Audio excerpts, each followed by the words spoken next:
Welcome to Your College Bound Kid, Podcast for parents and families everywhere. Whether you have kids that plan to attend college or you have current college students, you want them in and you want them to graduate.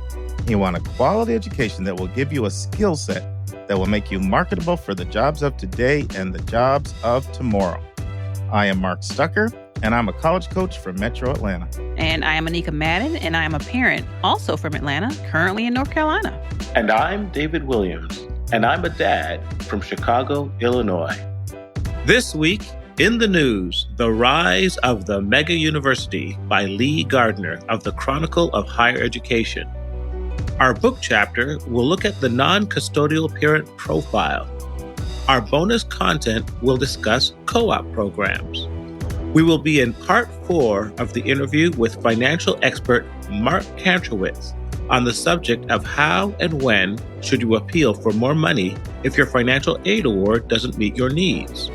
And the college spotlight will go to the state of Michigan for the first time to look at Hillsdale College. Good morning, friends. Dave, you're getting me used to this morning stuff, man. Gotta love the mornings, man. Dave called me at 6 a.m. He's like, where are you? I'm like, I thought it was 7 a.m. Well, I know what I'm going to get you for your birthday present. I'm going to get you a rooster. Yes. I do not think you're joking. So, I want to take advantage of your doctor expertise, and it's all over the news these days, coronavirus. So, word from the doc. What should we be doing over there, Dave? Not panicking. The truth is a coronavirus is a type of cold virus. So, I think the important take home is not to panic. The amazing thing is how these things can appear out of the blue. A coronavirus is just a type of cold virus.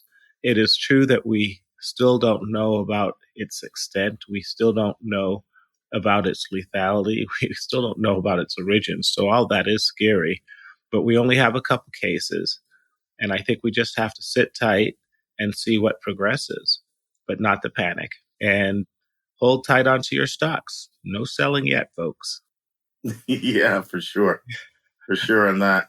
And how important is like hand washing, sanitizer, and all that, I guess, just in general? Well, that's always important. The fact is the steps that we take to protect ourselves from the flu, the steps we take ourselves to prevent from the common cold, hand washing, especially after going to the bathroom. Maybe when you travel on planes, I think the idea of bringing local sanitary wipes and wiping down the seat table, which is notorious for harboring a lot of germs, are good preventive measures. Masks are not. I mean, most of the data indicates that even surgical masks are not really going to protect you from the spread of most of these viruses, and probably feeds into a unnecessary sense of panic. But I think doing what we're always supposed to do in terms of regular hygiene is probably the safest way. And if you have happened to have any summer trips to Wuhan, China, you may want to put them off for a while. But other than those sort of exotic East Asian travel trips, I don't think much in our life should change yet. Well, I'll tell you what it's making me do. Get rid of a lifetime bad habit of nail biting. Because I've been reading so much stuff about how, don't shake hands with people and wash your hands and sanitize because your hands touch your eyes and then they touch your face and blah, blah, blah. And I'm like, okay, all these years I've had a nail biting habit. And so this is it. I'm done. I'm through. Well, the funny thing is my poor wife, when you're married to an ER doc, and we're on the front lines of everything because, of course, we deal with sniffly noses and fevers all day. She sees me as one big vector. So she's always like, change your clothes before you get off in the house. Wash your hands. Don't bring home no coronavirus. So I guess if you're married to an ER doc, you may want to consider dumping your spouse for the next 6 months. You said that, not me. So, friends, I have to share, I had a really, really, really exciting experience this week, and I have to give a major shout out to Emory University. The folks at Emory invited me to sit in for an entire day of their file reading process. So They do some committee-based evaluation there, and literally I got to be a part of probably 30 to 35 different actual decisions. And it was great because I literally could stop. I was in the room with two other people. I literally could stop them and say, what about that? What about this? Why are you doing this? Why are you doing that? And it's very generous of them because I know I slowed them down to probably a good 2 hours with all my questions. But I can assure you, if you apply to Emory University, they have a very comprehensive, very thorough process, very fair as possibly you could be to an applicant, embodying 50 plus different aspects of holistic admissions. Everything from looking at your family background, looking at the school you're at, what opportunities are available at the school, your grades, your grade trends, and how your interests line up with your majors. And just I could go on and on and on, but it was a fantastic experience. And I just want to thank Emory University for letting me spend a day with them in there, actually reading files, watching them make decisions so I could better articulate their process to all the students out there. Any thoughts, Dave? Well, it's very exciting. I always feel like vicariously sharing your experiences. I think the college admissions process is like the old adage. It's like making sausages. Yes, this is and true. People see the end result, but they don't see the sometimes arcane and mangled process that goes into making these very, very, very difficult decisions and all the myriad of factors that go in. And once again, it always emphasizes to me how grades and SATs, you often say it's like the airport security line. It'll get you into the security, but then you still have to go through the whole vetting process. And once you get into those rooms, all those things fall to the wayside and all these other factors come to play. And it's an art, not a science. So when I hear of you talk about how you arrived at a decision for one student over the other, it really just drives home the point that for these elite colleges, the process is anything but standardized. It's very, very interesting and unique. Yeah, and one thing about elite colleges, they have very few applicants that don't have the numbers. They really don't. They don't have that many. So they're looking at a sea of applicants that all have just stellar numbers. And so the numbers just do not differentiate you, so it's not a situation of, oh, this person's got a 1560 and this person only has like a 1430, they're all high. And so it becomes the other factors that determines who gets in and who doesn't. There's always going to be some personal background that people bring. As we always say, holistic admissions is human admissions. And institutional priorities are always going to play a role in this process, specific things that a school is looking for more of because they would just like more of that. It could be anything from a major or, rural kids or, gee, we haven't had that many applicants from this school in a while. All these kinds of things can play a role. You still got to meet the standards, but, you can't look at it, and a lot of people do, and think, well, my kid had a higher grade point average and higher test scores and higher APs, so they're going to get in over the student behind them in the class. It's just not how it works. But shout out to Emory. It was fantastic. Great people over there, very sharp people, and I had a blast. It took me back to my admission days. The admissions tip for the week is for parents of seniors. Parents, learn what payment options your school provides. Some schools offer 10 and 12-month payment options, and a few offer only 1 or 2 payment options. Know when the first payment is due. Know how to set up the payment. Know what the additional fees are and all the details. Now is a good time to learn this. And for admissions vernacular, the word is extracurric, which has always been a weird one to me, but it is one that you will hear quite a few admissions counselors use. It refers to extracurricular activities. I always thought you could say something a little shorter than the 4-syllable extracurric, but it's admission slang. Let's turn to college hot topics in the news.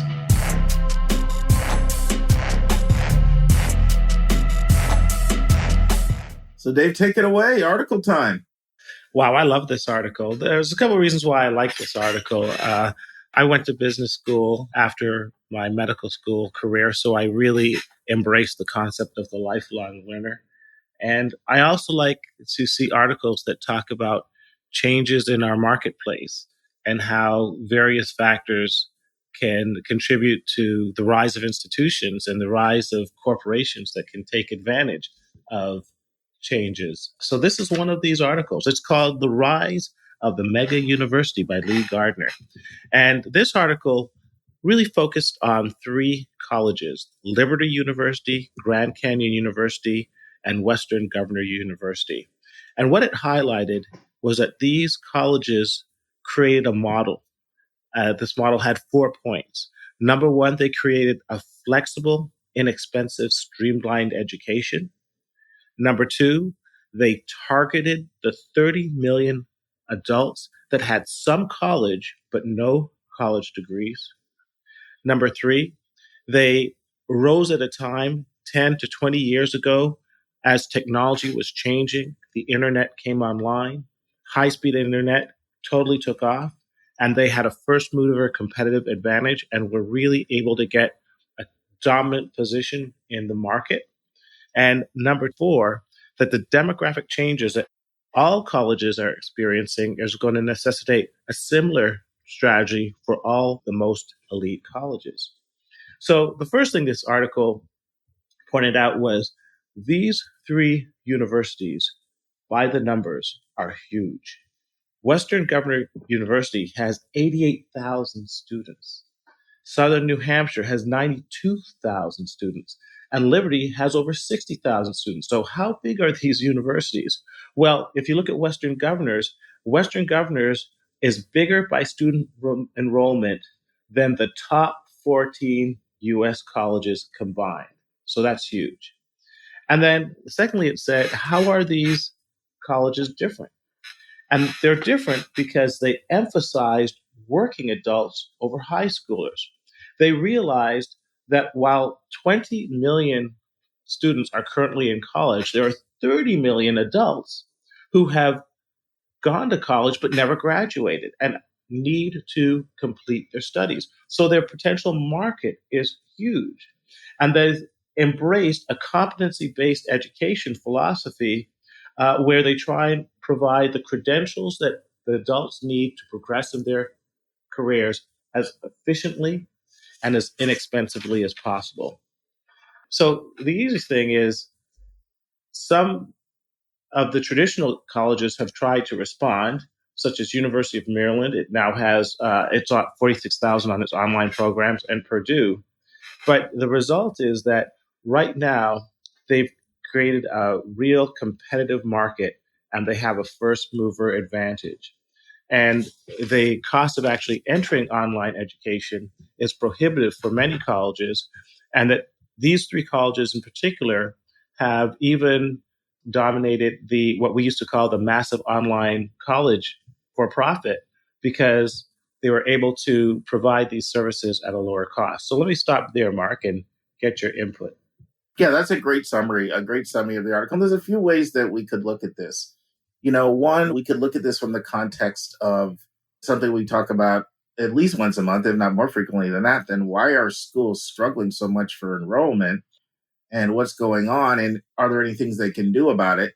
That's one way of looking at it. And certainly what these schools have done is they have realized something that a lot of schools are trying to figure out, which is the traditional role model, the model of 18-year-old go off to live on campus for 4 years in a residential experience. It's never going to die because of how valuable that is. And so many of us experience that ourselves, and we want our children to have that experience, and we know the value that comes from that. But that paradigm is shifting. It's shifting from just the standard, that's what you do in particularly in middle-class homes, to one of many things that you do. And so that is seen as not a dying model, but a model that has diminished success given all of the number of schools that are offering that. But instead of trying to compete in that ferocious ocean of diminished students and thousands of schools, why don't we turn our attention to the thousands and thousands and thousands of adults who would like a little bit more education? Maybe they never completed school. Or maybe if they improve some certification, some area of competency, they'll be able to get a promotion on their job or transition into a new job. And that's something that a lot of schools are talking about. Even when I talk to them, they're like, we've got to tap into the adult learner. We've got to tap into the non-traditional student. I don't think we're doing what we can do. And so, we could focus our conversation on that, and that is interesting. Another thing we could talk about is just apprising all of our listeners of the opportunities that are out there for them that I think a lot of people may not know. Certainly people have heard of the for-profit schools, and University of Phoenix being the most famous. I think you hear the radio commercials a lot. I think a lot of our listeners would be familiar with for-profit institutions, and they get mixed reviews. Some are good, some are questionable. They're also dying, by the way. Not that they're going to ever be obsolete, but there have been more closures and financial struggles there, and quite honestly, some financial misappropriations as well in that realm. You also have, of course, MOOCs. We've talked about them before, massive open online courses. They continue to be around. They're not considered the savior they were once seen as back in like 2012, 13, 14, where they were supposed to just transform everything. And we've even talked about, some of them on here that people can take advantage of, like Coursera and edX and others. And I highly commend those and still think those are great opportunities for people. But a lot of people don't know about the nonprofit online opportunity and how flexible it is. Correct. And the Arizona States, as you mentioned, the Marylands, the Purdue's that are doing some incredible things. And so I think that's just one of the reasons I wanted to bring this article to our listeners, partly to see what some schools are doing to innovate and to compete with their enrollment challenges, but also just to make sure that all of our listeners have, that are looking for some additional education. Like I said, either you didn't finish your degree and you want to finish it, or you want to buttress your skill set, that you take a look at some of these opportunities. What are your thoughts, Dave? I think that's excellent. And one of the quotes that stuck out to me was one of the presidents said, we're focusing on that adult that has this mindset. It says, get me a credential that will get me unstuck, that will get me a better job. And they realize that many adults feel that way. They are stuck in a certain job. They are stuck in a certain position. They realize that they don't have the skill sets or the credentials to move on.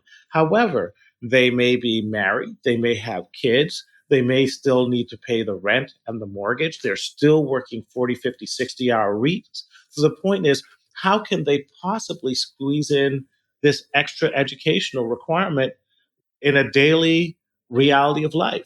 When you are 22 years old and your parents have sent you over to college and all you have to do is wake up, study, eat, work out, sleep, repeat, life is easy. But when you have to deal with the realities of actually paying a mortgage and rent and raising kids, how then do you pursue a higher education? And that's the niche that these universities have exploited very well. They mentioned in the article that very simple things, getting transcripts. Many people who have been out of school for 5, 6, 7, 10 years literally have a hard time tracking down their transcripts, finding who the registrar is, who's the person to call. Well, Southern New Hampshire University has a program where you pay them $10 and they'll track down your transcript for you. Furthermore, they have these adult competency programs where if you've worked in a certain field or you have a certain competencies based on what you've done in the last 10 years since college or 3 years, there are ways that you can actually get college credit for that. So people feel that even though I haven't been in school, I have still contributed towards my college degree.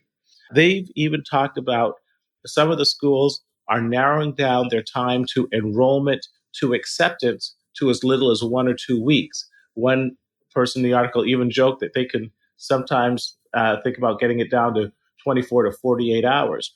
The point is that they are reaching out to the student and doing everything they can to make it easier for them to get involved in the process. And then when people are in school, they figured out ways to keep them engaged.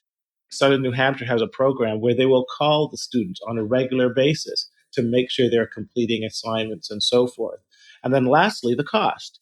Many of these schools, I believe I wrote down some of the costs for Southern New Hampshire's $31,000, Western Governor about $25,000. The tuition is considerably less than a traditional university, and they have flexible ways of paying for it either through credit hours and so forth. So they figured out that they have to look at the realities of life of adults who are trying to figure out how to get to the next step and work their educational requirements around those realities to help people actually elevate their particular situation. Dave, do you see this as something that can be an option for a lot of colleges? I mean, I know the article, one of the things the article pointed out is that it's not that easy just to jump in and pull off what we have done for these particular schools. It mentions many things like, one, it's so much more competitive even in this realm now than it used to be. And your cost of acquisition per student now is going to be significantly more than when they started. And they also talked about how, your faculty has to be completely on board with this. And a lot of times faculties are not, because this is a different model and there's a lot of resistance from faculty. And so unless you get your whole entire educational team on board, you're likely to encounter such internal resistance that you're not going to be effective at doing it. But do you feel like this is something that a lot more schools could do? Not obviously not on this 60, 70, 80,000 type scale, but on a smaller scale? Well, the article makes a point that it's not only something that they can do, but for most schools, it's something that they must do. They have to make it some sort of institutional priority. Now, it doesn't mean that it has to challenge the foundations of what that institution is fundamentally. They make the point that one of the big differences between brick and mortar institutions is many of them research institutions. They do contribute to scholarship in a meaningful way, and that they do things like bring students in contact with the faculty and other students in a real person-to-person level. It contributes to diversity and culture and so forth that these online programs cannot do, and really that's not their mission to do. But they don't want to compromise who they are in order to become an online institution. But I don't think they have to. But I do think they have to realize that they need to supplement what they are by tapping into this huge and growing market, if only because it's their only pathway to financial viability. We've talked before, 25 to 30% of colleges will not be around because of demographic changes. And when you're talking about 20 million kids in college versus 30 million and growing of adults who need education, you ignore that market to your peril. Yeah, I agree 100% with that. And it's precisely because there are these other kinds of programs that are out there, oftentimes at lower costs, that show a lot more innovation, that don't take as long to complete, that allow more flexibility. That is one of the things that's putting pressure on the traditional model, because when people look at the ROI, a lot of times they're aware, well, there are other ways I can still get, the skills I'm trying to get at to get where I'm trying to go. So what should our takeaways be for our listeners, Dave? Well, I think there's a couple takeaways. One takeaway I do want to make for the institution, and this was not in the article, but it's something I took away, was that here's why this came about. It's really a failure on traditional institutions. Right now, I looked up the statistic by the National Educational Council of Statistics or so forth. Only 60% of kids that enroll in four-year institutions first time graduate. Yeah, and that's not the four-year graduation rate either. That's a 6-year. Right. Yeah. Ask yourself the question, what other industry could survive by failing 40% of its customers? If Amazon only had 40% of its deliveries come to your door, okay? Or if only 40% of the pizzas with Pizza had its pepperoni on it and it should have, or they're mixing up, how many other things should have survived? So it's the failure of the traditional colleges to address their shortcomings that has created the challenges for them. And then I look at an institution and says, forget about creating new markets. Why don't you go back to the 40% of the students that you had that didn't graduate your institution and reach back out to them and say, hey, 2 years ago, you never finished. Why don't you try to re-enroll in some of our online offerings, and we will help you get the degree that we originally intended you to pursue, but never worked out. So I think that there are untapped opportunities within institutions themselves just because of the failure that they've had to graduate the students that they brought in the first place. And if institutions can't address that to some level, well, don't they deserve to fail? In what other industry can you have a 40% failure rate and survive going forward? I mean, what do you feel about that, Mark? No, I think that point is completely apropos. And I'm actually really glad you brought that up because I think maybe 2 weeks ago, Dave, it was one of the ones when you were subbing for Anika, where the question from the listener was how important should graduation rates be? And, you and I talked about that. And I thought about our answer afterward. And there were actually a couple points that, in addition, that we didn't bring up that I think are important. And you're kind of touching on one of them here, the ROI and the whole, is your model busted and what's the return on investment? But one of the other things is that, when you pick a school, you are selecting a peer group, and that peer group is going to influence you both in terms of the caliber of your education you're going to get, as well as they become your network for the future. And I really got a chance to see that firsthand because, my own daughter, originally she was going to play basketball. She started off at a less selective school and then transferred to a much more selective school. And just the difference in the caliber of the student that she is around is very, very noticeable. As she said to me, Dave, at the University of Georgia, when a guy tells you he wants to hang out, like he may actually want to have a really intellectual conversation about something. It's not only thinking about one thing, there's just a difference in the caliber of guy.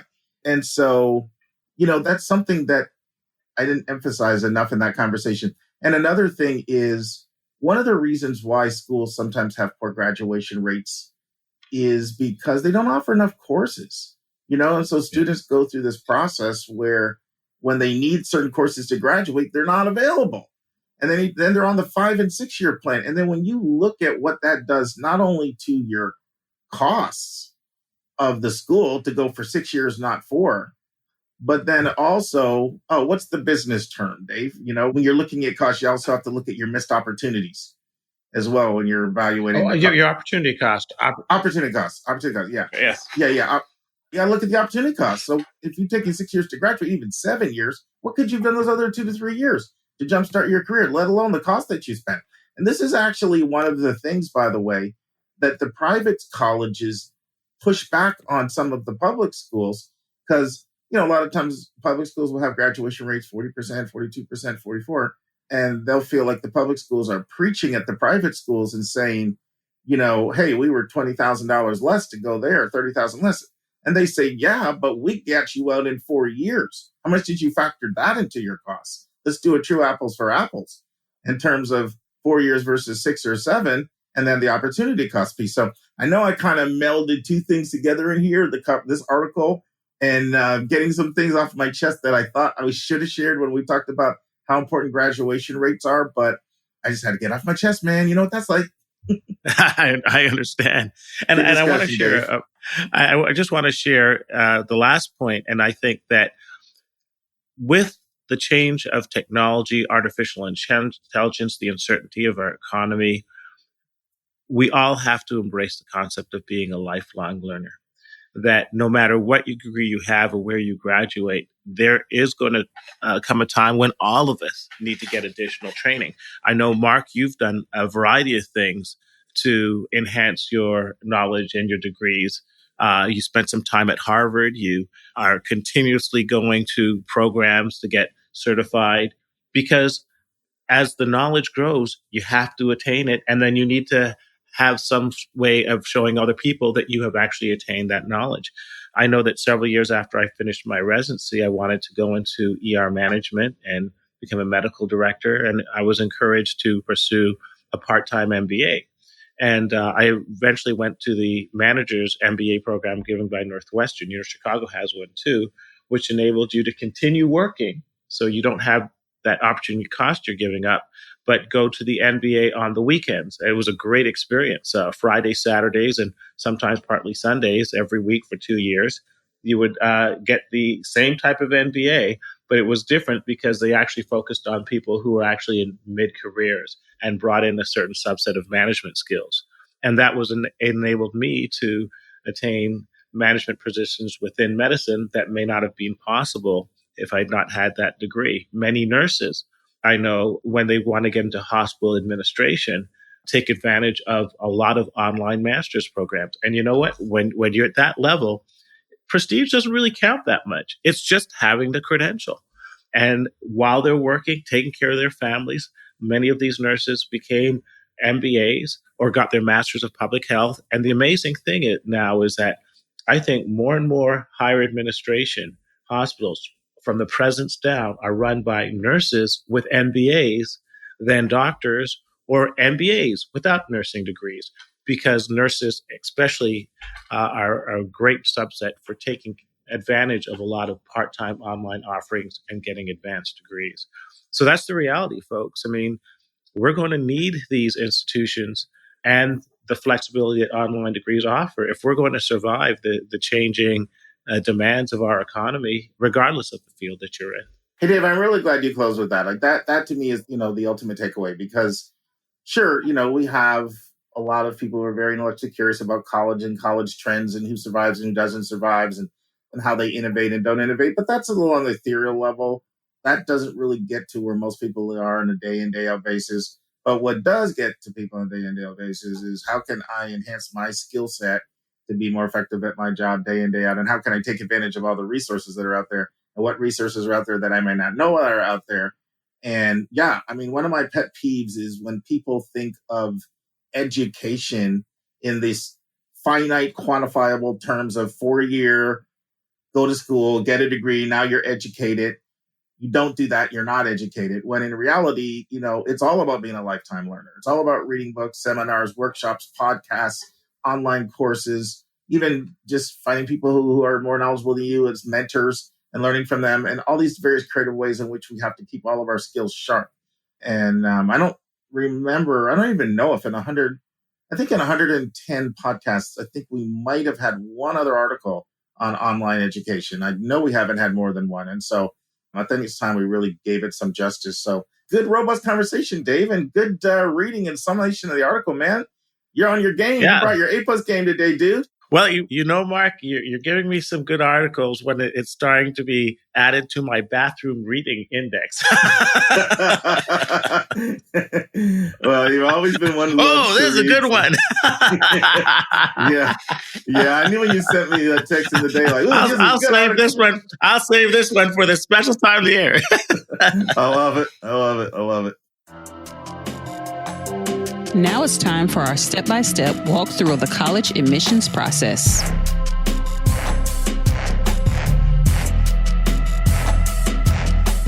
Okay, friends, we are in Chapter 1010, which looks at the non-custodial parent and different situations that arise when it comes to the financial aid for the non-custodial parent. Now, this will not apply to two parents that are together, but it will apply in divorce situations, separated situations, never married situations. So, Anika, you read the chapter. Mm-hmm. What were your thoughts? Well, at first I got to call you out for calling this chapter 1010. Oh, of course. You wouldn't be Anika if you didn't call me out. I just gotta stay in trend. I have to tell you, I never told you this, but the first student I ever worked with that went to Davidson, her name was Anika. Her name was Anika. Wait, I feel like you did say that at one point. Did I tell you that? I think so, way back. And I was watching the South Carolina summary from the voting that went on yesterday, and there was a guest on TV named Anika. I'm like, Anika! I missed that. I'm so over that. I haven't been tuning in. So, hey, Anika. No, that's like the fourth Anika I've ever known now. What about you? Do you see the name a lot? Let me tell you, at work, it was around New Year's, and for some reason, I typed my name in by mistake in my, in Outlook, and like 3 other Anikas popped up. I was like, "Oh my God, Anikas!" At work? Yes. Oh. I was like, "Hey, Anikas at A&T, hey And y'all." these are not Anikas. There's the Anika out there. Okay. I don't know. It could you don't be. know. It could be, right? Okay, sorry, we Perfect. digress, y'all. Let's get back to chapter 110. Okay, chapter 110. So, answers to the most asked questions about the requirement to submit the non-custodial parent profile application. That's a mouthful. It is very much a mouthful. What was I doing when I named that chapter? What was I thinking? Well, I'm sure you were thinking smartly, as you always do. But let's make this first point that you clarified in the beginning, is that FAFSA does not ask any questions about the non-custodial parents. But can you tell us why? Like, why is that? Yeah, I mean, they just fundamentally believe that the if it's, first of all, once again, let's just restate this again. If your parents are together, this will not apply, right? Because the two parents are together. And then FAFSA requires both parents to submit everything. But FAFSA just believes that if it's a divorce, remarried, separation, never married situation, then there shouldn't necessarily be an obligation on the part of the parent that your child is not living with to contribute toward the finances of the school. And I've talked to a former person who works at the Department of Education about this at length, because it kind of doesn't make sense to me, because I've seen how easy it is for sort of people to hide money with that situation. Right. But they sort of believe that it's almost more of a hassle than it's worth. Because it is true that when you have these situations where parents are divorced, separated, never married, it can get incredibly difficult and complicated trying to gather that information. There's all kinds of scenarios that you encounter. And when I'm working with these families, it really can get complex. And so they just believe that all that, what they would call a hassle, is not worth the effort and they also think that sometimes it can discriminate against people that come from various, I hate to use this word, but forms of just sort of dysfunctional families. Does that make any sense or not? It makes perfect sense. And it's actually going to be one of my questions for the profile, because that's what I'm thinking the whole time, is that, these situations that are dysfunctional, like that's a thing, like that's a serious thing. Right. But let's go ahead and jump into the profile. Okay, but I do want to answer that, because that is a basic question that I'm on it now, so let me just answer it. Let me just go into it now. Yeah. It is a basic question that schools that require the profile ask, and that is a student or is a person not submitting the information because they're not able or because they're not willing? And I talk to financial aid directors all the time about this, because this is just something that just comes up a lot with what I do. And they all have that same basic rule. Now, that doesn't solve. Do you know what I mean by that, Anika, when I say able versus willing, or is that confusing? No, it is very clear, but I feel like there's another dynamic to that, too, that you actually bring up later in the chapter, and is that a parent that doesn't exist. Like, there is no communication with that non-custodial parent. So correct. So that would be a clear situation where it would fall in the category of not able. Okay. So, for example, if you don't know where that parent is, they have no idea where they are, there's been no contact, who knows if they're even around, that's clearly not able. If you're incarcerated, that's not able. Okay. If they just won't do it, that's not willing. The problem is you think, well, that's simple. Well, guess what? There's still tremendous amount of gray that falls in between those two situations. And that's where financial aid directors exercise what's called professional judgment. Because you get situations like, well, I hardly ever see him. He hasn't provided child support in a long, or her. You're good at correcting me on that. Child support, has been infrequent or non-existent. Oh, by the way, that is one thing that is almost automatic. Like, if there's been child support involved, and then you try to say, well, they're not really in my life. Sorry, there's child support. You're done. So while it may seem like, well, that's a nice, simple solution to figuring out whether they should contribute, willing versus able, there's still so many gray areas. Are they in the country? Are they out of the country? How long have they been involved in your life? How you say you don't see them? What does that mean? Does that mean once every 5 years? Does that mean twice a year? So there's a lot to gray in there. And that's where financial aid directors have to exercise what's called professional judgment. Okay. All right. So should we just go ahead and jump into the questions? Sure. The most asked questions. Yeah. So the first one is, can I see the non-custodial parent's information? And this is clearly being asked by the custodial parent and the student. Can they see what the person is that they don't associate with? Can you see their information? Yeah, this is a really important question, because obviously you can imagine in situations where people have broken up, there can be sometimes non-communication at all. It's a lot of acrimony. And there can be the concern, I don't want anybody else to know what my financial information is. That's none of their business. We've moved on. So what's the answer to that, Anika? Well, the answer is no. And there is confidentiality surrounding that. I get it, but still it's like, ugh. I mean, I can get it from the non-custodial, from the custodial parent's perspective. It's like, darn, I need to see what this person is saying. Well, I will say this. I've had many situations where I'm glad this is the answer, because it's been the difference between getting the information and not. So in other words, when there's communication with the non-custodial parent, you're going to have to contribute your financial information. There's been massive resistance because I don't want, but in my cases, it's usually the him is the non-custodial and the kid is usually staying with the mom. I don't want her to know my financial business. And then when they're told that nobody will see anything, your information will go directly to the school. It won't go to the other parent. I've had many situations where that's been the difference between them willing to do it and not do it. Okay. So that's actually a good thing. All right. So the second question is, I guess a great second question is, why does the school require non-custodial profiles? Like, why are they even asking the non-custodial parent to submit this information? Right. And that's because it's the fundamental belief that all parents have a responsibility involved in paying for college. It's a joint responsibility between students and parents. And just because you're not in the same house, it doesn't mean you're still not a parent. And as a parent, you have a responsibility. That's basically the bottom line. And once again, this is only for profile schools. We already said FAFSA schools will have a different perspective on that. Right. But schools that require the profile, they do. Just because you're not together, that doesn't mean you're not a parent. And as a parent, you have an obligation to pay for college because paying for college is the responsibility of the student and the parent. Right. And let me go ahead and jump down to the example that you gave, Mark, from the Johns Hopkins policy. And that is... Oh, you pulled a Mark in a bad way. I have this bad habit of saying John Hopkins, not Johns Hopkins. Johns Hopkins. The S off there. Yes, I'll own that. So, but you point out their example in that when they say, going back to the point about not being able to contact the non-custodial parent, they say give as much information as you can, essentially, is what it is. Just provide as much as you can, and they basically make a judgment call at that point. Did you call out Johns Hopkins because of that reason, or is there another reason why you pointed out their policy? No, I wanted to share an example of how colleges try to resolve these disputes in the gray area and how you should look for their policies, because a lot of times their policies will be explicitly listed on their website. So I just provided them as an example of here's a policy that's on the website you could go to and find if you want to know how they're going to reconcile or resolve these type of situations. Gotcha. Okay. This order of questions is phenomenal. So you say the next question is, how do I know if I need to complete the non-custodial profile? And your answer is that the child will simply be notified. Anything beyond that?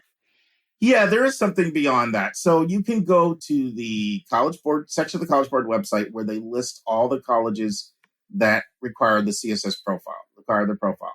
And it will indicate to you there whether they require the non-custodial parent profile.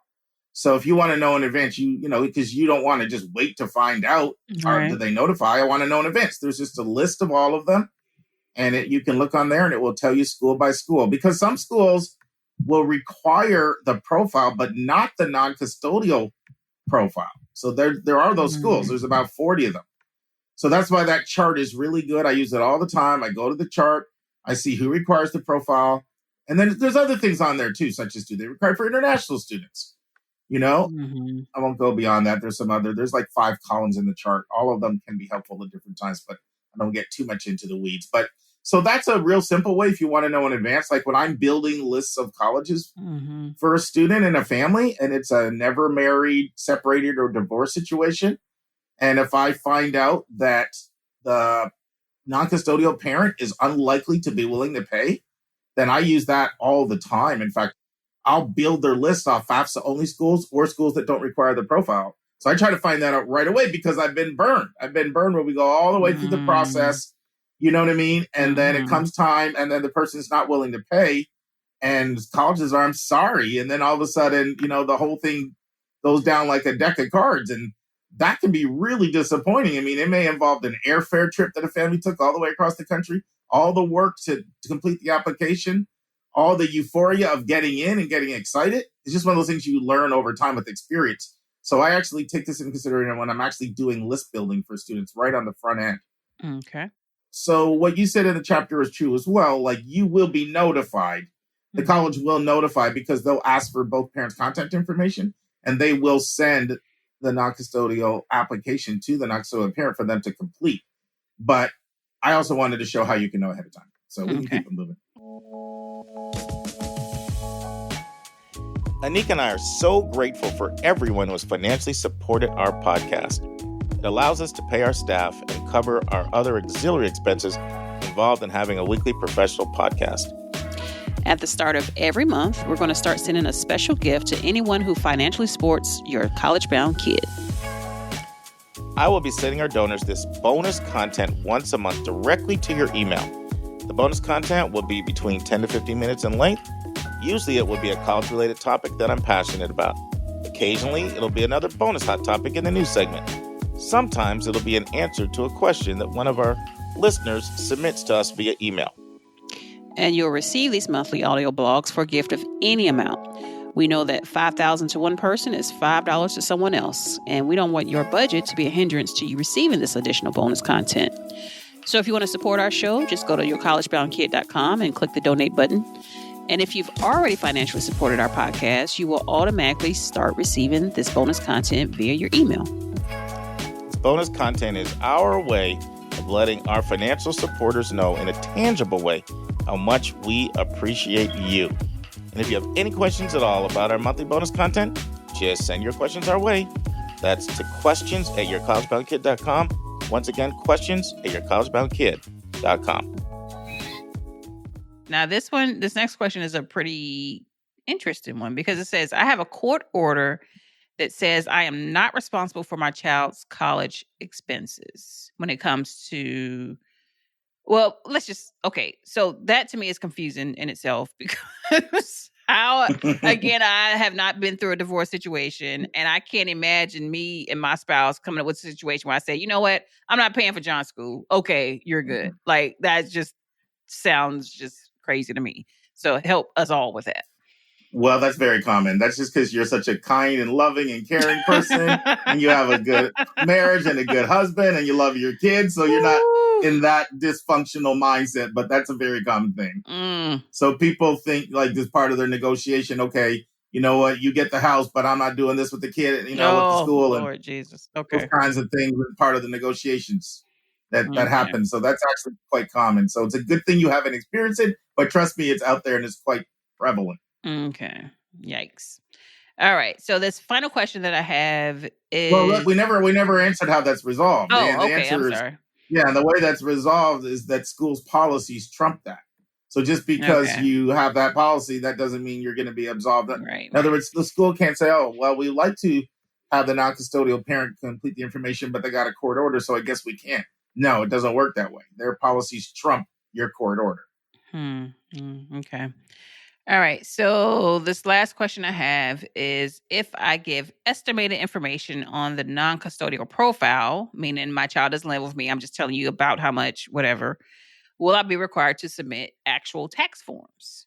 The answer is yes. So they're not just going to take your word just off estimates. That's extremely unusual. It's too much lying there. What you'll typically find is one of two things. Another service provided by the College Board is called iDoc, which can gather all this information for you so that you don't have to do the same thing over and over for every school. And they can gather all your tax information from multiple schools and send them to each of the colleges, or each college has its own policies. But what you can expect for profile schools is some way of backing up and verifying that you're not prevaricating, you're not lying, and that what you're saying is truthful. And for FAFSA, remember, there's the whole IRS data retrieval system. So FAFSA's got a built-in section because it's actually synced to your tax returns. The thing with the profile, there's no method of syncing everything to your tax returns. But what they don't do is say, well, just put an estimate down and you're good. So you can expect whatever you put down to have to be verified. It's just whether the school has their own policy of collecting, tax information, W-2s, and other things that they can require, or whether or not they use iDoc, which is a centralized system that the College Board provides. So, but you're saying that there could be cases where the school doesn't require all of that, like where you can estimate.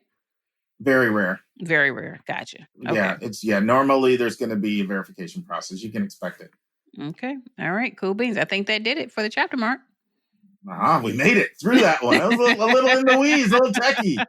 And once again, kind of fascinating. Well, maybe this is an incentive for people to stay together, not have to deal with all this stuff. Just stay together, please. It's not always that easy. Yeah, right. Oh, trust me, I know. It's time for a question from one of our listeners.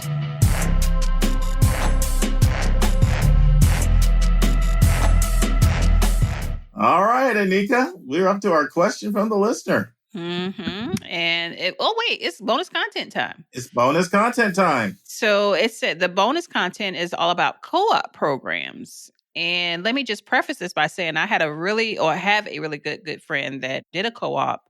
It was like toward her final year in school, and I didn't know anything about co-ops, like whatsoever. And I remember she went off, she worked for this company for a semester. That meant she had to stay another semester, to complete school, but it was a great thing for her. So go ahead and dive in and tell us what you want to tell us about co-ops. Yeah, I'm just a huge fan of co-ops. So let's talk about what co-ops are. Co-ops is a abbreviation for cooperative education. And what that means is a college sets up a program and a policy where you alternate between being in the classroom for classroom learning and actually having real work experience, job experience. But that begs the question, well, isn't a co-op the same as an internship? Isn't a co-op the same as experiential education?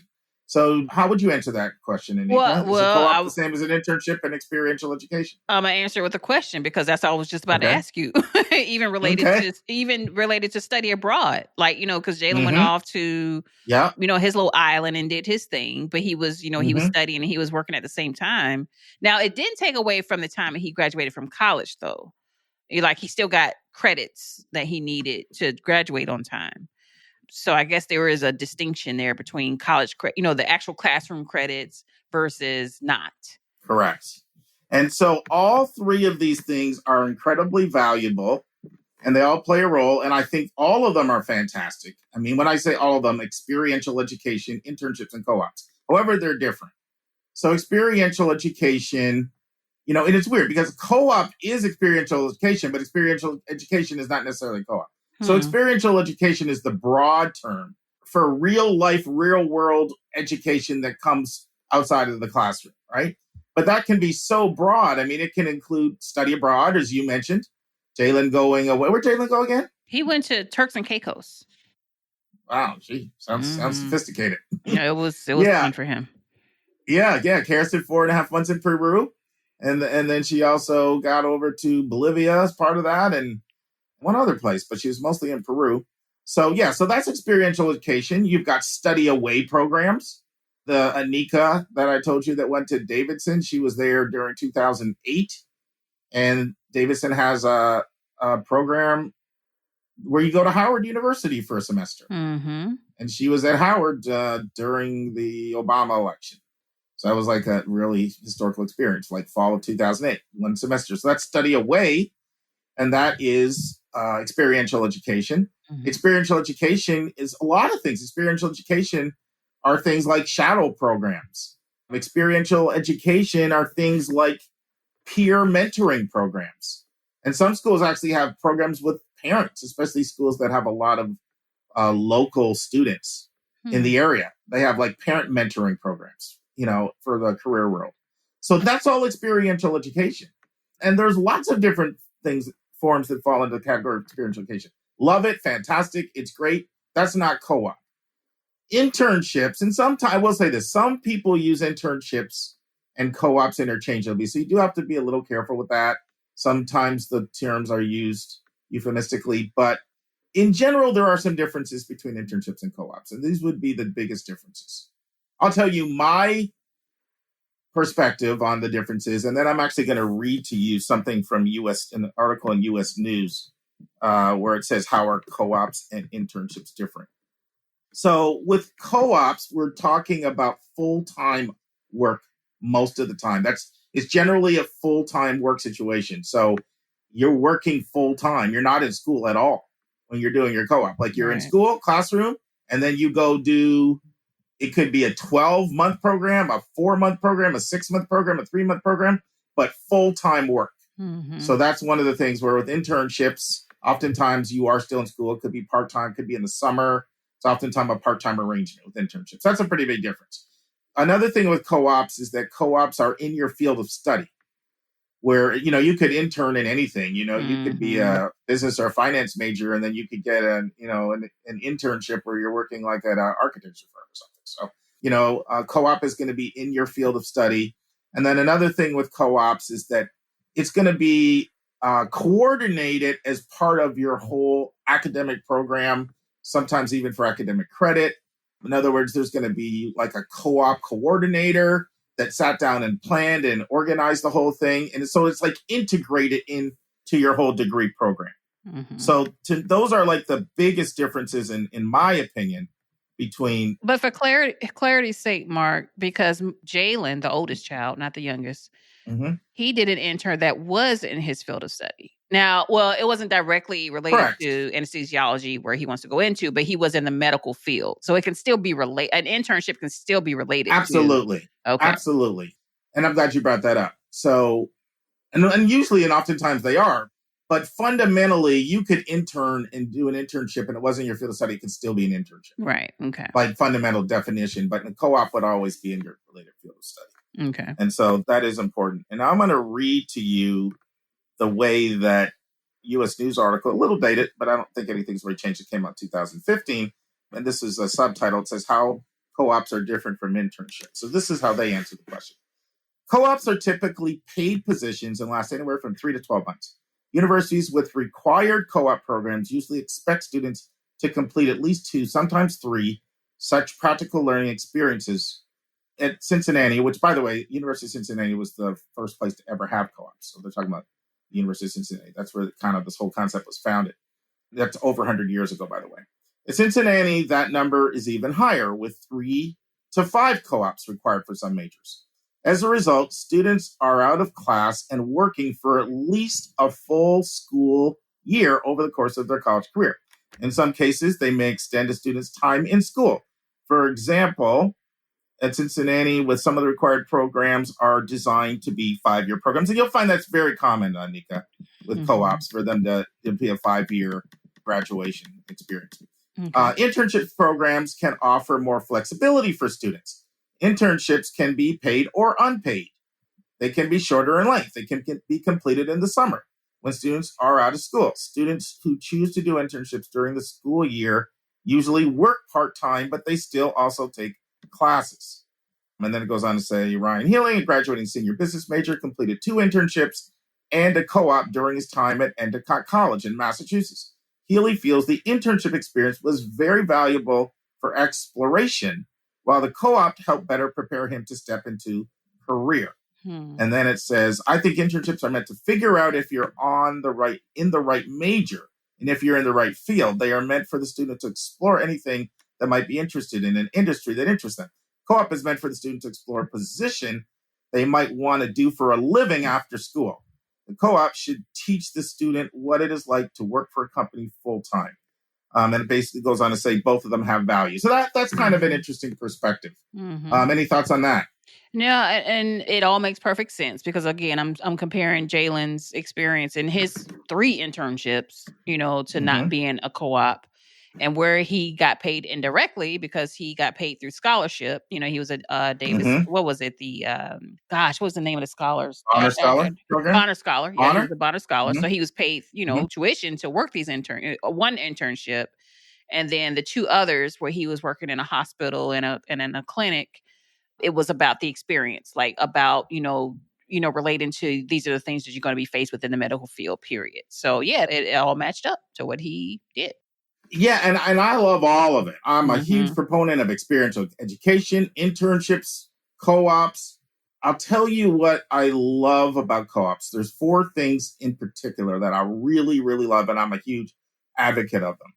One of them is the fact that it really gives you an opportunity, and I mean, internships are good for this too. It really gives you an opportunity to figure out whether or not you're going to love something. So, you spend 4 to 6 months doing something full time. I'd rather you find out now, hey, I hate this, than go and graduate and get out there and you're 24 and 25 and you hate your job. Right. And so so what I usually do when I'm working with students and they're at a school that offers co-ops is I try to have them do 2 or 3 completely different ones, to figure out, okay, let's take these 2 or 3 things you think you love and let's find out whether you really love it when you find out what it's like day in, day out. So that's one thing I love about it is it gives you an opportunity to do that. Second thing I love about it is it makes you a lot more marketable. So you are considered someone who's graduating now with work experience. And there's all kinds of studies and surveys out there that show that your job placement's way higher And salaries are even higher because you're considered someone at Georgia Tech, which has a fantastic co-op program. The average student that co-ops comes out making $5,000 more than the average student that doesn't co-op. So salaries are higher, and it increases your chance of getting job placement. And one major study that was done by an organization that researches co-ops found that between 53 to 60% of students get a full-time offer from one of the places they actually co-op at. So, and you go and you co-op and they like you, we can tell, we've gotten to know your character, how you fit in with the office, your work ethic, you know what I mean? The kind of work you do. Hey, we're going to offer you a job upon graduation. So there's a great chance that where you co-op at will offer you a job. So that's also a second reason why I love them. And a third reason why I love them is you get to make some decent money. Studies from Drexel and Northeastern, two of the leading schools for co-ops, have found that the average pay, and it varies depending on major, by the way, but we're normally talking like the $17 to $20 an hour range. Those are what national studies show. So, we're talking about, you work for 4 to 6 months, we're talking, good $20,000, $30,000 students are making. And it can be a great way to help you afford your college education. And then the last thing that I love about them is just the real world experience that you get helps you to transition, because you kind of know what life is like in the real world. Like, you're not a student here now. Like, you're an adult. You're going to work just like a regular job. And that, I think, really accelerates your maturity and takes your education and makes it not so theoretical, but actually practical. So any thoughts, Anika, on co-ops? Yeah. So my first question, I have two questions. The first one is, okay, so when Jalen, and I'm jumping back and forth between Jalen and Janaea. So Jalen, it was all about internships. The word co-op never came up. So should it have, it's all good. He's doing a great, everything's in good course. But at what point do you know that you need to go after an internship versus a co-op, and who directs that for you? Yeah, that's a great question. So first of all, most schools don't offer co-ops as part of their regular curriculum. Now, I'm going to do, in the recommended resource today, I'm going to share a website where people can go and learn about various co-ops, opportunities that are out there. And so I'll share that in the recommended resource today. But typically, schools that are set up to do co-ops, their whole academic system is set up that way. And sometimes schools are set up to do co-ops just for honors college students. Sometimes they're set up to do just for specific majors. It's very common that a school will offer it, for example, in engineering, but maybe not other majors. That's quite common. But then there are schools, and there's a very short list. Northeastern would be one, Drexel would be another, Cincinnati would be another, and RIT would be another, Rochester Institute of Technology, that have co-op at the core foundation of their educational system. And then you have other schools that, like a Case Western Reserve or Georgia Tech has it for certain majors. And then a lot of schools don't offer it at all. So, and if school doesn't offer it at all, then use internships, because you can get a lot of the benefits we're talking about through internships if they have a real good internship program. So does that answer your question, Nika? Okay, so are we going to our departments? Are we going to career services? Are we going to our academic support people? Like, who are we going to ask that question? Yeah, great question. So first of all, your advisor is a good place. They'll definitely know about that. Career services will also know about that. So either one of those places can get you that answer. Okay. And then if a school does have co-ops, then they will have co-op advisors. That would be a specific role of being a co-op advisor if a school actually has co-ops. Okay. That's a great question. Gotcha. Awesome. Gotcha. You brought your A game today. Maybe you need to go away more often. You come back all fresh, totally on point. Fresh perspective every time. I just listen to a podcast and say, sometimes you just step away and come back. Yes. You're fresh. Yes, I get it. And so, but I had another question. I totally forgot what it was. Yeah, go ahead. That's okay. No, I forgot what it was. Well, maybe you'll think about it. One thing I do want to say, that there you go. Co-ops come in all types of stripes and sizes. So, when you look at, for example, Drexel's co-ops are full-time jobs for 6 months. Okay. So, that's how Drexel's set up. Purdue, which has a very strong co-op program, you go to the same job every time. Okay. So you don't move around. You go to the same job every time. So it's the same employer in different roles. Okay. And then a very common model for co-ops, not all schools have this, is the alternate model: 1 semester in the classroom, 1 semester co-op, 1 semester in the classroom, 1 semester co-op. Mhm. That's a common model, Mhm. 5-year graduation. But then there are other ones, like if you look at Case Western, they have 1 co-op for engineering students, and it's a 7-month co-op. So even once you know that a school, their co-ops are out there, there's still all kinds of different models that you'll see that are out there. And it's just something to be aware of. It's not one size fits all out there. All right. Awesome. Did you think of your question? Nope. I guess it wasn't that important. Was not, and I feel good right now, so you probably answered it. Okay. It's good to have you back, Anika. It's good to have you back. I'm so glad to be back. Yeah, and getting used to this new format we're using. It's a lot easier, isn't it? Hey, Dave. Hey, Dave. You're done. Your section's done. Friends, this is our final segment of my interview with Mark Kantrowitz, and kind of taking a little bit away from going in depth on how to appeal your aid award to get more money. Most of our time here is getting to know Mark a little bit more and some very, very unique aspects of his background. It's a casual interview, but I think you'll enjoy it. So listen and enjoy. And now, this week's interview with a special guest.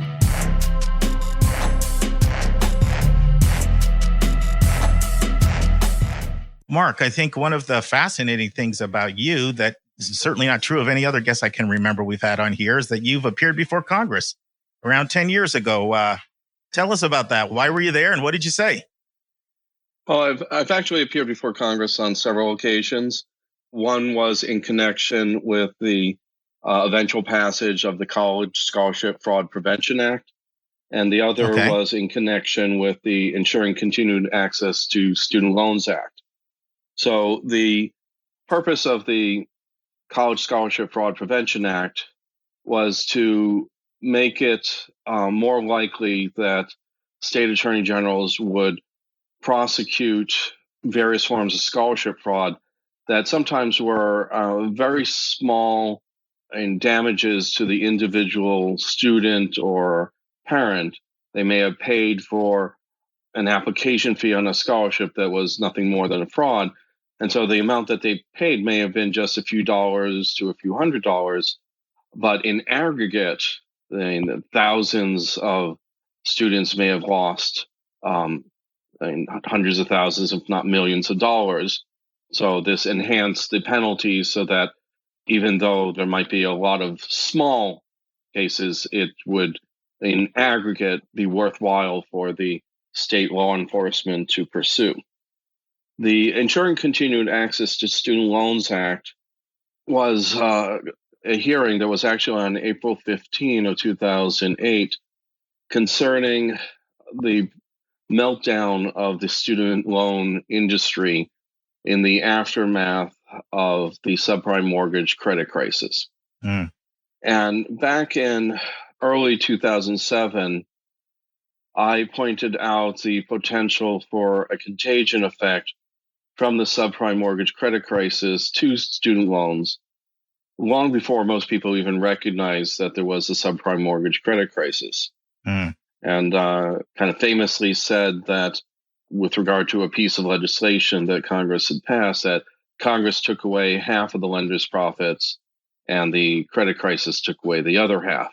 And I had published a white paper in which I not only predicted what was going on and provided some details. I had started tracking lenders dropping out of the student loan programs in June and July, as early as June and July of 2007.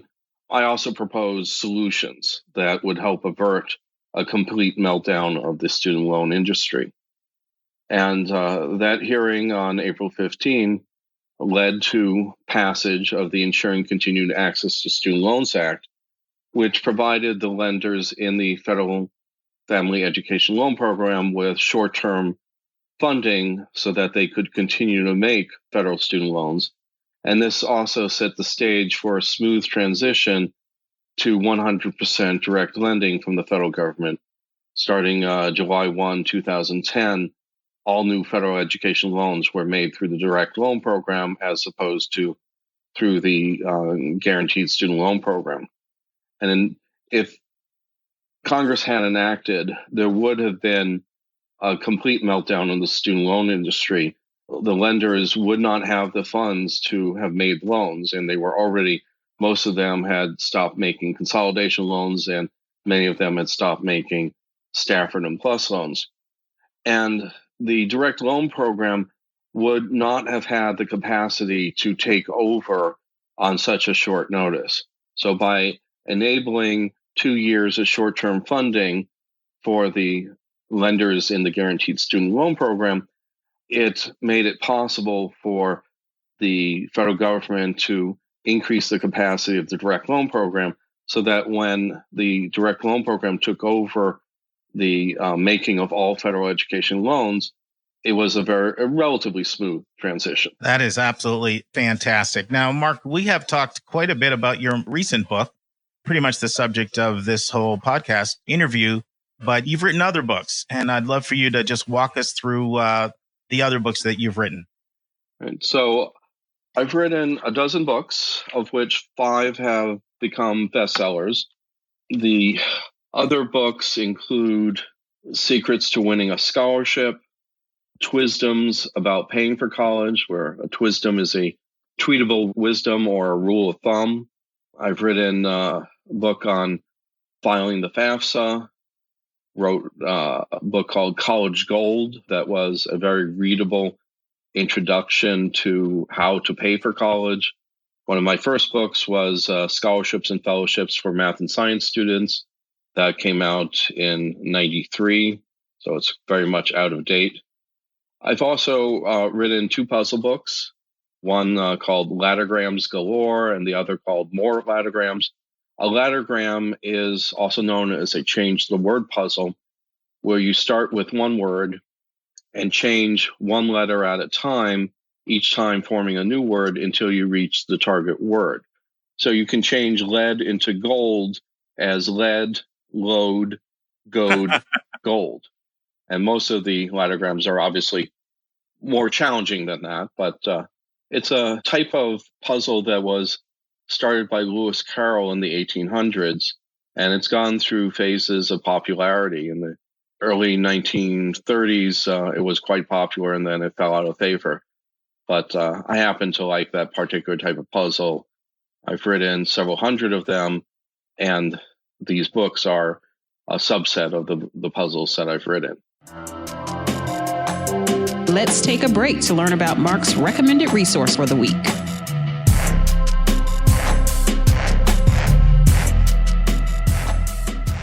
The recommended resource for episode 110 is the SEED Directory of Co-op Programs. Now, SEED, C-E-E-D, is an acronym for Cooperative and Experiential Education Division. The directory provides information on 60 colleges with leading co-op programs. It also provides their websites, their contact information, and their location. It includes information on both domestic and international programs. It also includes information on internships as well as co-ops. Now, the directory is co-produced by AC, the American Association for Engineering Education. So there is a strong engineering focus here, but it's definitely worth checking out. We will put the link to the online directory in the show notes. We will now return to my final segment with Mark Kantrowitz. And also let our listeners know about the, kind of where you have your white papers or where you sort of write on policy. You've got a whole website, which, because I'm such a nerd and a geek, when I found it, that was the next 4 hours of my day for sure, because it was all in. So I've written more than 100 student aid policy papers, and you can find them at studentaidpolicy.com. And it includes many policy papers that led to rules of thumb that are now accepted as conventional wisdom. Back when they were first introduced, they were non-obvious because no one had yet created them. So the sign of a good rule of thumb is one that people say, oh, that's obvious. Well, it's only obvious in hindsight. There's also, I have the webpage, laddergrams.com, laddergrams.com, which has, in addition to links to the 2 books on Amazon, it has a sample laddergram of the week The one that's on there right now is to change the word think into the word smart in 6 steps. It's a fairly challenging one. I also have a website called unclaimedproperty.info, which is about unclaimed property. When a financial institution has an account but hasn't heard from you in a number of years, they are required to turn it over to the state. That's called escheating. And the origin of this website is when I was researching the origin of the unclaimed aid myth, that $6.6 billion went unclaimed last year, and I identified the origins and then was able to debunk it. I was doing a lot of searches relating to unclaimed aid, and articles about unclaimed property kept on popping up. So I figured, well, why let that information go to waste?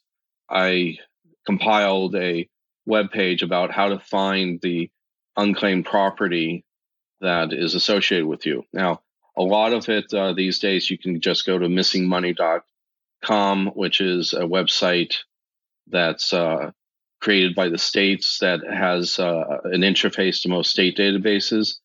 But there's still some forms of unclaimed property that aren't in that database. But I'd encourage everybody to do so, because chances are, there's money that you forgot about that had been turned over to the state, and you can find money in your name. And another website that I have is called Cancer Points, and it's kind of the benefit of 2020 hindsight of tips of dealing with cancer. I had cancer 16 years ago, and there's a lot that you don't learn until you go through the process that I wish I had known before I had started going through treatment. So I compiled all my 2020 hindsight into a website that a lot of cancer patients have been able to benefit from. As mentioned earlier, I collect Australian Aboriginal art, and I have a webpage called aboriginality.us that includes pictures of and information about Australian Aboriginal art. Friends, at the very end of my interview with Mark, we had some technical problems and we got disconnected, so we never got a chance to say goodbye to each other.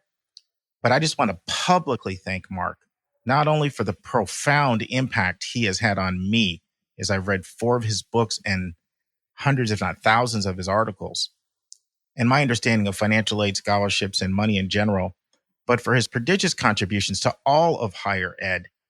I am not the only one who regards Mark as the most knowledgeable person on the planet when it comes to understanding the U.S. system of financial aid.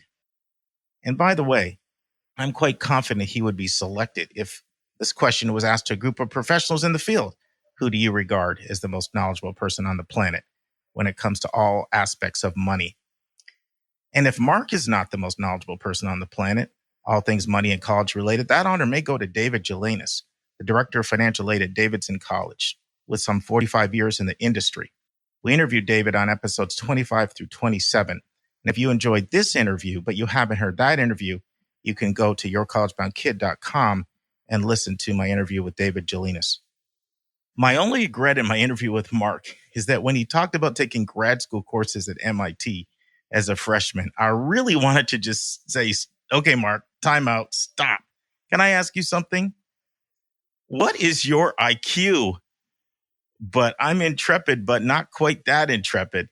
But the thought did cross my head to throw it out there, but I just thought it may be a little too brazen, so I passed. Friends, trust me, if you have not checked out savingsforcollege.com, you really want to check it out. You are in for a treat. It is the indisputed #1 source for all questions related to 529s. You can make a great case. It is the best overall website for questions about all things money and college. Next week in the news, a Huffington Post article by Samantha Hutz about a woman who felt she was forced to get married in order to graduate from college. Our book's chapter will look at what a merit scholarship is. Our question from a listener asks how international students are evaluated in the admission process. And our interview will be with Idan Shahar, the founder of Test Innovators. And Mark and Idan will be discussing a number of topics related to test scores and test prep. And the College Spotlight we'll go to Walla Walla, Washington to look at Whitman College. Okay, friends, as promised, we're talking Hillsdale College today. And, Hillsdale's a very, very interesting school. I'm very transparent with you guys. It would definitely not be a place for me, would not be a place for neither one of my kids would have selected Hillsdale. But one of the very unique things about American education is how many different types of schools are out there. And, we're very blessed in this country to have so many different choices. And so this is an example of a very almost a niche or distinctive type of school that attracts a particular type of student. And I think it's important that we let people know of the wide range of different choices of schools that are out there. And Hillsdale is one, as you'll learn about here in a second. So Hillsdale College it's located in South Central Michigan, an hour and a half from Detroit, Michigan. It is a liberal arts and science college with a little less than 1,500 students, and it's been around for a while. It's celebrating its 175th anniversary, and it's got a very unique, interesting history. It was founded by Free Will Baptists, and it's a monument to students who fought for the Union. So one point of pride the college has always had is that it was founded by abolitionists, and they were visited by crusading former slave fighter Frederick Douglass. And it was open to Black students and women from its founding. So that, very unique at that time to have a 175-year history of being open to, all races and both genders. The college has been credited as the first college in America to prohibit this type of discrimination right in its charter. And it's something that it feels strongly about. For example, back in 1956, during the Tangerine Bowl in Florida, when the governing committee of the bowl would not allow the team's Black players to join the white players on the field, they refused to play the game. And so they've kind of, they've always been a school that's sort of got a little bit of, I won't say us against the world streak, but an independent streak. We're going to do things our way. And if nobody else does it our way, then so what? Be damned. We're going to do things our way. And so that streak has continued to stay with the school. However, if you think that this is a liberal institution, you would be very much incorrect. Actually, not so at all. In fact, Princeton Review does this, it has very unique rating systems when it rates schools. It's based on a significant amount of survey research, actually hundreds of thousands of surveys in some cases. And it has ranked Hillsdale College as the third most conservative school in the country. In the early 1980s, 200 Hillsdale students lost their federal student loans due to the college's opposition to affirmative action. So what happened is the U.S. federal government had asserted that it was going to require colleges to, if they were going to receive any funding to be in compliance with Title IX, that they were going to have to produce certain things such as the racial composition of their student body. And Hillsdale said, no, we're not doing it. We refused to do it. And it led to this ongoing dispute with the Department of Health, Education, and Welfare. This actually intensified in 1979 when the college filed an appeal for judicial review that went all the way to the U.S. Court of Appeals in the Sixth Circuit. And the end result of it ended up being that the circuit upheld Hillsdale's refusal to sign the compliance with Title IX, but it also ruled that all government aid to anybody at Hillsdale student would be terminated and that no federal funding would be allowed. And so we're talking about everything from GI funding to Pell Grant funding to federal direct student loan funding, all of that stuff. And Hillsdale basically said, absolutely, we couldn't care less. Government, take your money. We're not complying with any affirmative action guidelines. And then that decision actually got reaffirmed again 5 years later in a 1984 case, Grove City College versus Bell, where the Supreme Court required every college and university to fulfill federal requirements past and future to receive federal aid. And once again, Hillsdale reaffirmed. They withdrew officially in 84, 85, and Grove City actually eventually joined them as well. So they just raised their own money. They have quite a bit of it, privately funding. And while this was resoundingly criticized in many circles, conservatives absolutely loved it. They saw this as an example of standing up to big liberalism. And as a result, the school has kind of attracted a niche of very conservative students that are supportive of a decision like that. So that's one of the things that they're known for, is that unique stance. Another thing they're known for is their 2-year core curriculum, which is 60 to 70 credits, very writing intensive, very reading intensive. It involves a dozen mandatory survey courses on topics like Western heritage. So there's a very strong focus on Western heritage. There's a very strong focus on studying the Constitution and interpreting it in its original intent. And so, there's monuments of Reagan at the school and other conservative leaders at the school. They're also known for the Great Books curriculum. That's a trademark course where they study the U.S. Constitution, they study biology, they study chemistry, they study physics. And so it's a school that we talk about core curriculums. This school has a very, very in-depth core curriculum. So if you're someone who likes a standard core, this could be for you. It's 2 entire years of studying their Great Books curriculum, which has been pejoratively called by some people the Great Books of Dead White Men, but it's revered within the context of Hillsdale. And students go there and they feel like they are avoiding the desecration of government overreach, and as they call with the New Deal and Obamacare. So conservatives have, like I said, they've loved this school for some time. It's become a place that has become a real feeder into certain think tanks. For example, Clarence Thomas, who obviously is a hero there, and he's an advocate of strict original interpretation of the Constitution. He delivered their commencement event address last spring, and he called Hillsdale, this is a shining city on a hill. And Hillsdale has been working not only to provide this in the classroom, but it's really kind of a bastion for conservative Republican politics. And it has sends many, many people to Capitol Hill because political science is one of its strongest programs. Another thing it's known for is a Constitution online course. We talked about online education day.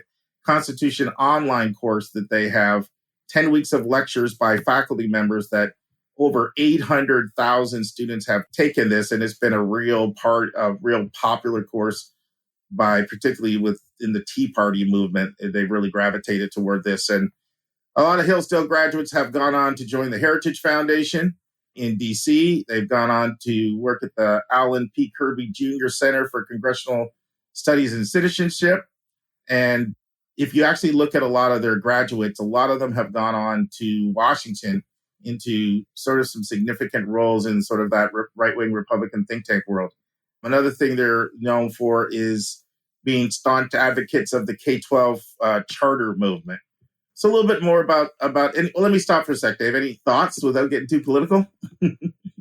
Wow, this is a tough one, Mark. Dave and I talk about politics all the time, by the way. I got to admit, there was something going, Hillsdale. And then I said, yeah, no, it ain't that Hillsdale. And then I said, remember the name? I said, I think I'm about to have an Anika moment. Nothing's wrong with that, my friend. Have all your Anika moments. Anika, you'll know what I'm talking about. Look, here's the deal. I remember talking to my daughter going to Yale about the importance of truly having an open mind and embracing philosophies, even if they are diametrically opposed to what you may believe. And that is the essence of a liberal arts education. It's not that you're liberal. It's that you recognize that even in a polarized society, every point of view has a legitimate hearing and understanding, and people should be free to explore all different points of view. So in the spirit of that, I think your initial comments were correct. There's a role for Hillsdale for those who would be comfortable in that environment, even for us who may not share its political proclivities. We need to celebrate the fact that it's important to have colleges and institutions that support certain points of view. And then in a pluralistic society, we need all those points of view to consider them and even embrace them if we're going to survive as a culture and an entity. So, hats off to Hillsdale. They have chosen a direction that has been very successful for them. And they clearly serve a segment of this population that is representative of a large part of this society. And we need their voice, even if we do not agree with their political opinions. Yeah, no, that's great. Navigated that minefield. That was good. And and I will say this in fairness to them. So this was a school that when they did their mock elections in 2012, they were 90% for Romney. But in the most recent election, they were actually 49% for Trump. So they have quite a pretty fairly robust political discourse on whether everybody embraces the current regime. They do think for themselves. I think where they get that reputation even more is their current president, Dr. Arjun, has been extremely outspoken on Republican politics. In fact, he was seriously considered for the Secretary of Education position that Betsy DeVos got. He was a strong, highly rumored to be someone who was going to be given that opportunity. But not all the students necessarily agree with that, and there has been quite a bit of pushback from some of his political outspokenness. A little bit more about the school. It is a highly selective school. It's an academically rigorous school. 36% acceptance rate, so about 1 in 3 get in. Hillsdale Mission's got 8,200 people, and the classes are small at Hillsdale. I mean small. I'm talking all classes are under 30. Average class size is 13. 1 in 3 classes have 9 or less. So these are really small. 66% of students live on campus. High graduation rate, 80% graduation rate in 4 years. Pretty big fraternity sorority school, 1 in 3 in sororities, 1 in 4 in fraternities. More males than females, which you don't find that often. 51.6 male, 48.4 female. Their application process is holistic. There's an interview, and the interview is evaluative. It counts a lot in their process. Extracurriculars, essays, demonstrated interest, also things that count a lot. Fairly selective in terms of who they attract. 80% of students coming in would have a 3.75 or higher, and most of the rest of the students have between a 3.5 and a 3.75. 85% of students have SATs in the 700s and the 600s, with slightly more in the 600s than the 700s. 2/3 of students have ACT scores between a 30 and a 36, and then 1/3 would be in the mid to high 20s. They're a big merit age school. 44% of students that have no financial need get merit aid, with the average gift being over $15,000. And some of their strongest majors would be political science for sure. Journalism, even though it's only a minor, they've just got this pipeline of journalism plus political science. Economics is very considered really strong. Finance, history, and they do send a lot of students off who pursue pre-law. So that's Hillsdale College, and I think it's just important to, as you said, Dave, for us to present some different, unique types of schools out there that still have their niche. And interestingly enough, that's a lot of money for them to lose, to give up all of that federal government money. But there's a market out there for what they offer, and it's not a school that's hurting. Like, this is a school that's sitting on a $600 million endowment for not that many students. So they're able to operate fully functional and still have the small classes and the support system. And it's a rigorous institution. Now, the Hillsdale rep that I sat and met with, I really enjoyed my conversation with her. She was a Democrat, and she was a graduate of the school. So that was interesting hearing her speak up. And she felt like there were enough people that had her perspective that she wasn't ostracized at all. And there was certainly the rabid Donald Trump crowd that was there. If I can ask one question, Mark. Yes. What's the racial breakdown? So they don't share the racial breakdown. They're not required to do it by law. That was one of the things, and they refused to do it. You know me, Dave. You know I'm outspoken. So when I met with the representative, right, all the brochures and all the flyers, I didn't see anybody, no brown or black people in there. So I spoke up about that in the meeting. I said, do you ever get any pushback when all your literature, is almost completely Caucasian? Is that ever something that you encounter resistance for? And so I do challenge schools when I see things like that. I said, for example, if you had all your brochures and they were all male and there were no females, people might speak up about that. And when all your pictures and your brochures, there's no people of color, I just wonder if that's something that anyone has brought to your attention. So I did speak up about that, by the way. It's not a diverse school. And then the only question I would have had was, if you were a liberal, or if you had anything other than quite a conservative viewpoint, what type of comfort level would most people feel on that campus? Or is it just really just does it have its niche, cater to that niche, and it's clear that not many other people who are not in that niche would actually go there. Yeah, I mean, there's a very strong independent streak. Like they, as many people as they've alienated with their positions, they've also attracted just as many people that see it as, the America that they feel should exist, and one that has not been compromised by liberalism. And so I think that's the only way to put it. Now, certainly, I mean, it is it's a Common App school. It's Division II athletics. It's not some school that's totally way out in the mainstream on an island doing its thing. I mean, it's functioning as a regular school, doing a lot of things with a lot of excellence. But that certainly would say that definitely I can't give you racial diversity numbers because they refuse to report them. But I think you can look at the nature of the school, and certainly by all the brochures and pictures, is definitely not a diverse institution, at least racially. I was happy to hear politically that, I think it's good when there's various views on campus. I'll be the first to say that. I think that's how you learn. You don't learn when you're in a monolith culture and because what happens is views that are different than yours get completely caricatured. You don't hear the strongest arguments for them, and it doesn't develop your thinking. Yes. And so at least there is political diversity on campus, and I think that was a good thing. Yes, and in Hillsdale's defense, I've often said to my daughter, I do not believe in the concept of safe spaces. I think there are a couple of prominent universities, such as Chicago, who have pushed back on that I do not agree with.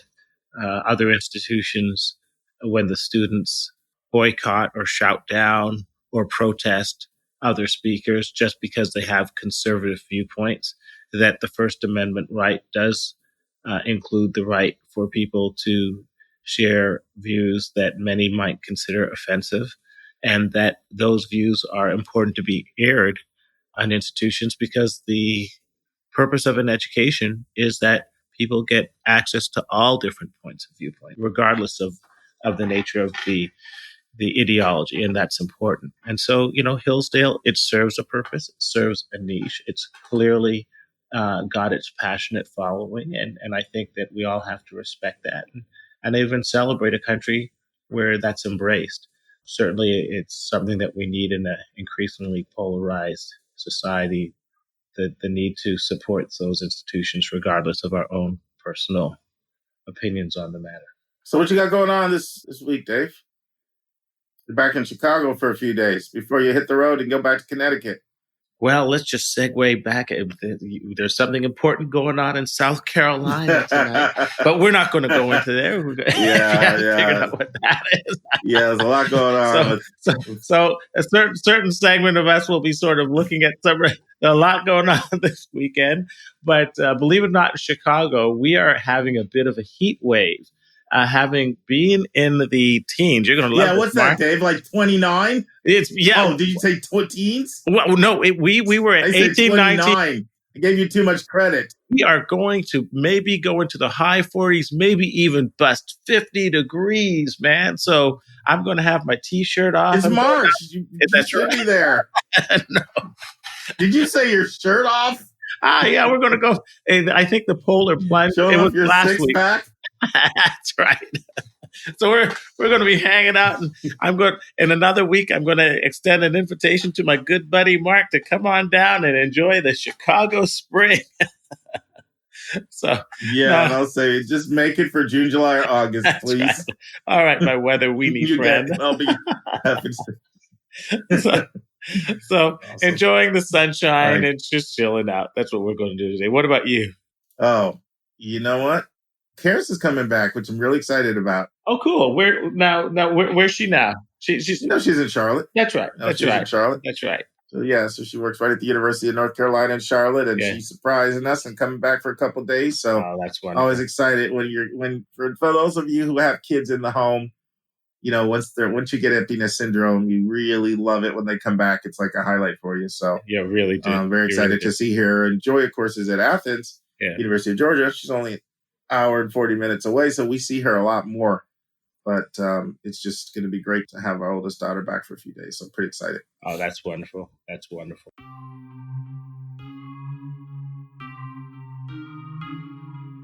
And that's our show. A big thank you to you, our listeners, for tuning in this week. Your College Bound Kid is produced by Dave Vasaya of podcastengineers.com. If you find this podcast helpful, it would help us tremendously if you would subscribe and write us a review on your favorite podcast listening station.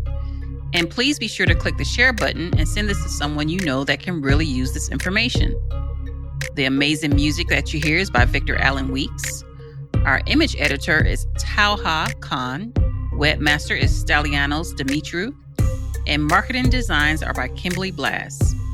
And if you want to get a copy of the book, 171 Answers to the Most Asked College Admissions Questions, you can go right to 171answers.com. And if you want to have a college coaching session with Mark, you can send him a text to area code 404-664-4340.